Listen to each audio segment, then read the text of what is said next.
Coming into the draft day in 2020, the NBA really wasn't a full-fledged talent hawk that you regularly see in draft. The excitement really wasn't there because, as everyone mostly knows, right now, according to the draft talent and the views that we've seen on these guys, there really isn't any LeBron James or Carmelo Anthony type player as of yet in the draft. But as we know, there's always surprises. And this year we run through who was picked, what I think of the picks, and understanding what it's going to do for the teams. This is a full-fledged look at the NBA draft in depth from an all-four sports perspective and looking at the teams and giving them a grade.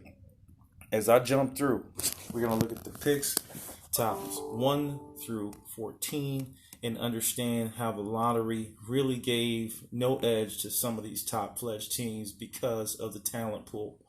Let's jump into it. Number 1, Timberwolves. Yeah. They got Towns. Yeah.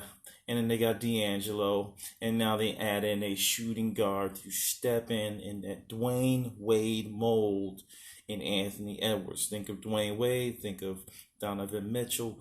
When you got those two types of talents, you got Anthony Edwards in that type of realm. He's longer than those guys. He's stronger than those guys. It's going to be exciting to see if he has the motivation to be one of the best, or just like those guys from a player perspective. Anthony Edwards to the Timberwolves is an excellent pick.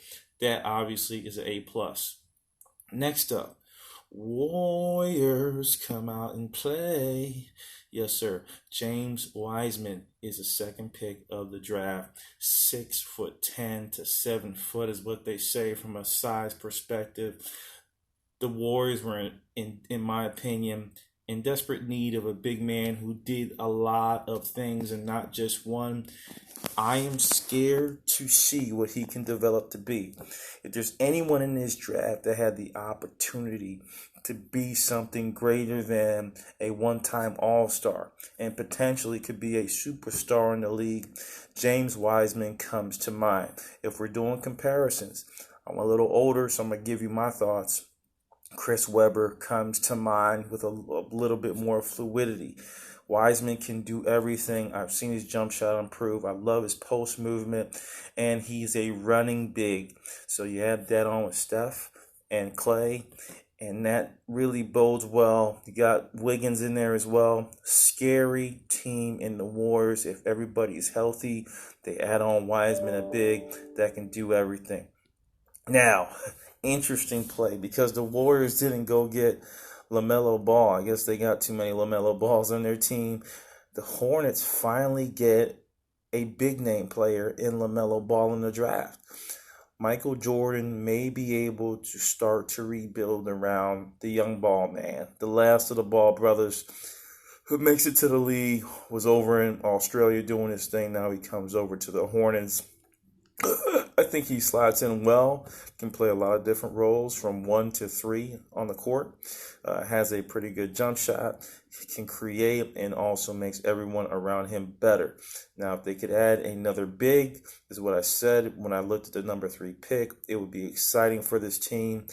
Somebody inside, leapers, athletic guys where LaMelo can just pass off, get the alley-oops, and start to open it up for his shooters and Mr. Graham and what's his name, Rice or whatever his name is. I forgot his name from the Celtics, their recent pickup. His name eludes me. But now they got 2 guards plus LaMelo, and then you got Miles Bridges.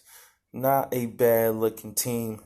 I would say still not playoff worthy. I would tank another year, but more than likely with this squad, if LaMelo Ball can show through and be given the opportunity, definitely something special for the Hornets. Next up, and that's a B+ for me with the Hornets. Bulls, Patrick Williams, I don't know what they're thinking. All right? What in the world are they thinking? Chicago Bulls on the bullshit, to be straight up with you, and drafting Patrick Williams. Not a bad player. A guy that I would like to have seen in the 16 to 30 range. But to draft him at number 4, with talent such as Killian Hayes and Obi Toppin and Danny Avdija, which just strikes me as the perfect matchup with what they got, and Levine and they got the young North Carolina guard, and then they have what's his name, the big four from, I don't know, from Euro, Sweden or somewhere, I forgot his name. Then you got the big five in Carter. The one slot that they could have used help in with a superstar talent was Danny Avdija. Not sure why that didn't happen. I know they got the kid from Washington at the small forward slot. However, Avdija is possibly a next level talent. He's young. He would have brought folks into the stadium. Not sure why that wasn't played for the Bulls. Patrick Williams is picked up, similar to the, I think Chandler was the gentleman's name who they currently have on their roster. So I don't really know what the Bulls are doing here, but stupid pick. Next up, Isaac Okoro. Big center. He's going to come in and again, shooting guard. A solid player, man. The guy that you want on your team. Offensively, not bad. Defensively, not bad. I would call him a poor man's Jimmy Butler. I think Isaac Okoro is a perfect slot in, coming off the bench to help the Cavaliers team with their young build. Kevin Porter Jr. They also have the kid out of Alabama. Yeah, I'm doing just colleges because I'm forgetting all the names right now. And then the young man Garland. All right, Darius Garland, the guy from Alabama.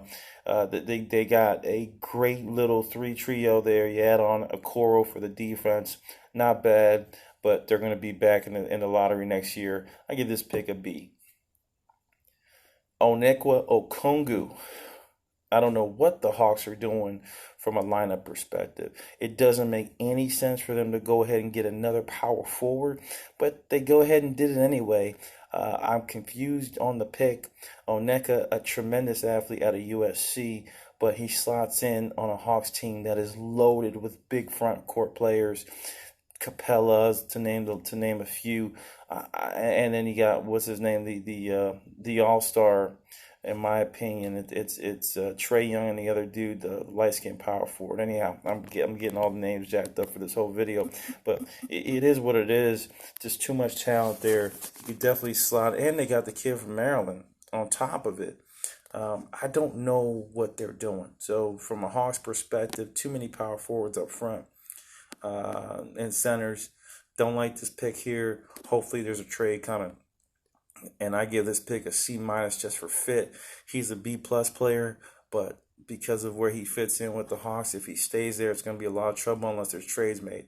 Next up is Killian Hayes to the Pistons. Think with Derrick Rose inevitably about to leave, they can start their rebuild. Blake may come back. He may get traded. I think they're going to be in full rebuild mode. I like the potential of Killian Hayes and what he brings to the table for the Detroit Pistons. I think it's an amazing setup for them for the future. A guy that is a perfect new NBA guard, can get into the lane, uses the pick and roll great, has an okay jump shot if he's hot, and is just a tremendous creator. They mentioned Mr. James Harden as a likeness to him. I would say go that far, but he has similar characteristics with his step back moves. So I like Killian Hayes at the Pistons. Brings them a new future for that Detroit team that is trying to rebuild. Obi Toppin, my big pick here, why I like him so much is because I feel like he is a low-key Amar'e Stoudemire. Without a doubt, for me, Obi Toppin is the most athletic power forward in this draft. I had him in my top athletes in the draft video. And I think that Obi comes in as a player that's going to pay dividends immediately. And I would go ahead and say this right now. I could see him playing alongside Julius Randle. There's several lineups they could play. And Julius Randle is that athletic that I think he could play a 3 for moments. I know folks are saying this doesn't make any sense with what they have. I would definitely say trade off some of the backup power forwards that you have that are supporting Randle. And now let's move into the Obi Toppin as the backup. Mitchell as a starter.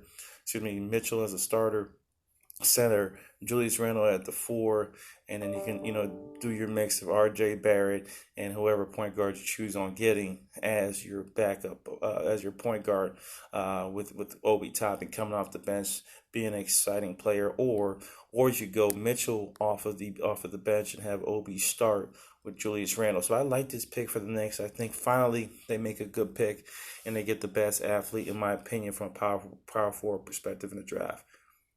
Next up, number 9 is Danny Avdija from the Wizards. Great pickup here. Really like the moves that the Wizards are making this offseason. Only issue I'm going to have with Danny Avdija is the fact that he's going to be playing behind John Wall. He's going to have the other shooting guard there that's going to really beat him up for time and minutes and touches. I just think it's going to be a problem for him with the Wizards as far as his potential.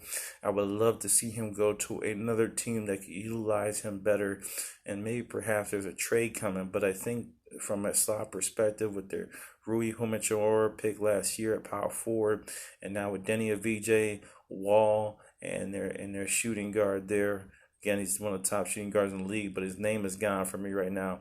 I have to say, great job for the Wizards, and I think this is an opportunity for them to finally make a playoff push if everybody's healthy. That's a B-plus pick. Next up, Jalen Smith.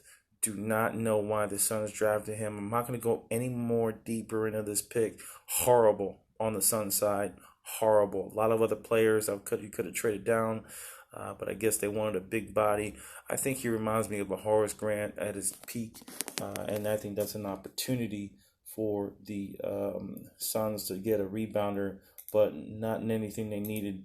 Could have really added a better talent for this pick, but they decided not to. So Jalen Smith is picked up for the Suns. He does slot in well from a rebounding perspective. I think that's all they're looking for. And they thought this was the best talent, or what they should have chosen. Number 10, I think it was stupid. Spurs get Devon Vassell.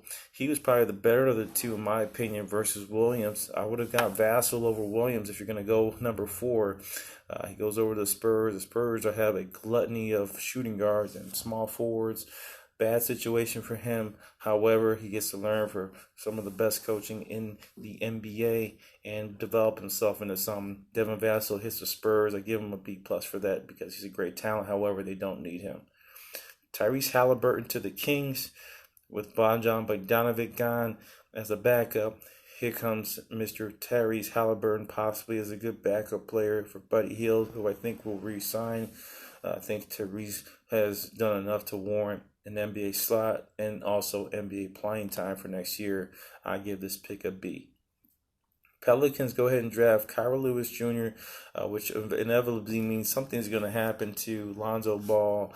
I think he's probably got a lot of point guard action in this draft, or they're looking for a quick, speedy backup. I think Kira Lewis fills that block, fills that in, and it'll be exciting to see Kira running the wing with Zion, just speeding down the lane.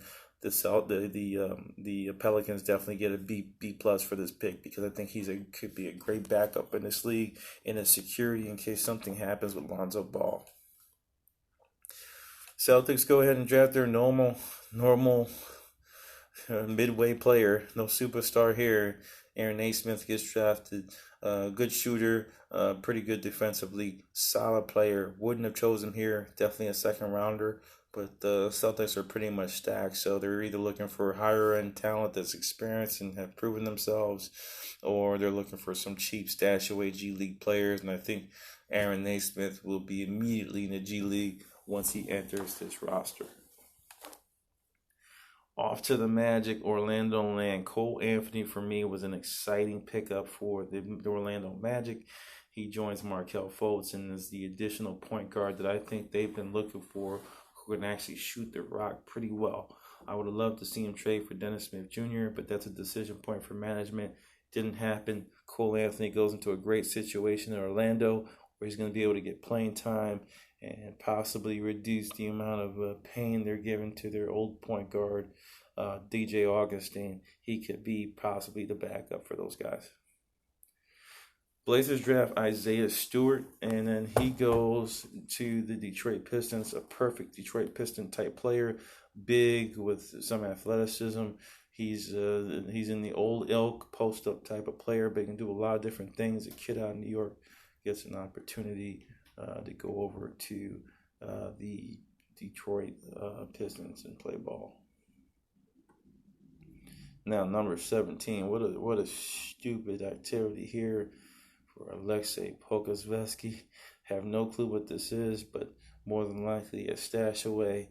Long player, good athleticism. Don't think he'll make it over to the USA. If he does, another unknown at a Euro, and you know how these can come out. You either get, a Nikola Mirotic or a Christos Porzingis.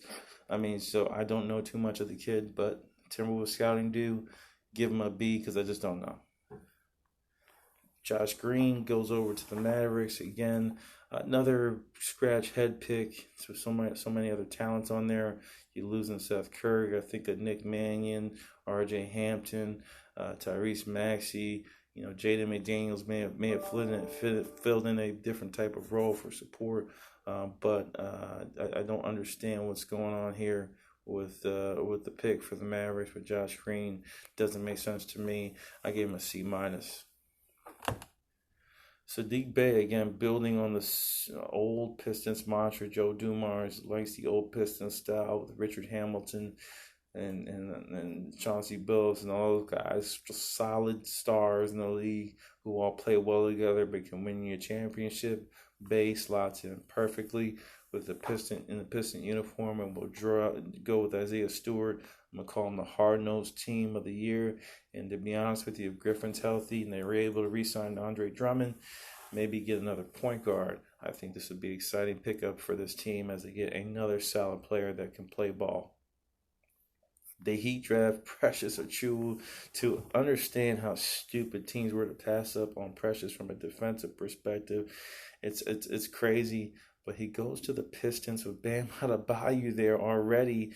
I'm scared of this front court defensively. This may be one of the scariest front courts you'll see with Precious, all big athleticism alongside with the kid out of Kentucky, Bam Adebayo. Tyrese Maxey comes out of Kentucky, another scorer here. 76ers definitely needed that. I thought they would add it through free agency, and they did make some moves, but Maxey joins the 76ers as a potential three-point shooter. Let's see if he's able to make some headwinds and crack that lineup, because offensively, he's what they're looking for. A B+ on this pick. Nuggets draft Zeke Naji. I'm not even go in. Does anyone know who this is? Okay, so that's a D- for me. Nuggets wasted a pick. Should have went with Jaden McDaniels here. They did not. Pick number 23, Leandro Balmaro. The Knicks draft up and then trade him off to the Timberwolves. Be interesting to see him there on the lineup. Again, they're starting to build that team on Minnesota. That team is really ending up with a B+ type of draft. The more I go, the more I see how these five guys slot in. Now, with the number 24 pick, R.J. Hampton. I love this pick. This gets traded to the Nuggets. Finally, an athletic young guard they can pair with Jamal Murray and then see what he can do. I love Hampton out of the EuroLeague and I think in Australia. But I think this is an amazing opportunity for him where he may actually get to play. I know this doesn't bode well for some of their recent recruits from last year. However, I think he slots in well with the Denver Nuggets. It makes them one of the more scary teams. If they would have got Jaden McDaniels, it would have been even scarier. Emmanuel Quickley drafted and switched over to the Knicks. A good three-point shooter. Dotson was there already. Alonzo Trier got waived. For me, I think it was a dumb pick by the Knicks. Doesn't make any sense, but it is what it is. Quickly, Kentucky guard that goes over to the Knicks will help them support their rebuilding. Just don't like the pick up here. I thought they did well with Obi, but Quickly here. Thought Jaden McDaniels was another surefire pick here. Celtics draft Peyton Pritchard. Typical, but I would have traded down for him. He's a second-round player that got lucky and drafted into the first round. Now they have to pay him, and they're going to have to play him as well. Celtics, bad pick here by Peyton Pritchard. I think this is a D- for me. Jazz, Udoka Azubuike, D minus as well. Don't know why they need the center. He didn't do anything great, but was solid. And with this team that he's going to, he's going to have a long way to try to get in the lineup. So for me, Udoka Azubuike is not the pickup for the Jazz, but they did it anyway. 28th pick, let's get into Jaden McDaniels, superstar guard I've been talking about out of Washington. Finally gets an opportunity, headed to the Timberwolves, the best situation for him. You match him up with D'Angelo Russell, and also the great play of our man, the guy that no one always forgets about, is Karl Towns. I like this play by the Minnesota Timberwolves, and I think this is definitely a B-plus play. Raptors get Malachi Flynn. I would have much rather Elijah used, but they go ahead and take Flynn. This is a better option for him. Flynn comes in with the opportunity to try and build a team with not really much of a star power there. Really just big role players stepping it up, and they've been successful. Malachi helps them out. And the last pick of the 30th, with the Celtics drafting Desmond Bane. He's reportedly traded to the Grizzlies. I don't like this pick. It is what it is, but I think this was a misstep on the Celtics end when there's several other players that could have been drafted, and that ends our first round in all. From what I see here, the Timberwolves have probably had the best selection pieces. I like what the Knicks did with their first pick. The Warriors are certainly much more deadly. And then the takeaway is Danny Avdija to Washington. Does this put John Wall with a passing and fighting point forward? So that's what we're going to see every time they come over from a different land. It's kind of tough as for the transition. I think it's going to be tougher for him as well. So that's another pick where I scratch my head. Kira Lewis Jr. Pelicans, love that pickup. And then I also liked definitely the Jaden McDaniels to the Timberwolves. I think that was probably the best pick of the draft. All for sports. I'm gonna sign off. We'll get into round 2 a little bit later on. Peace.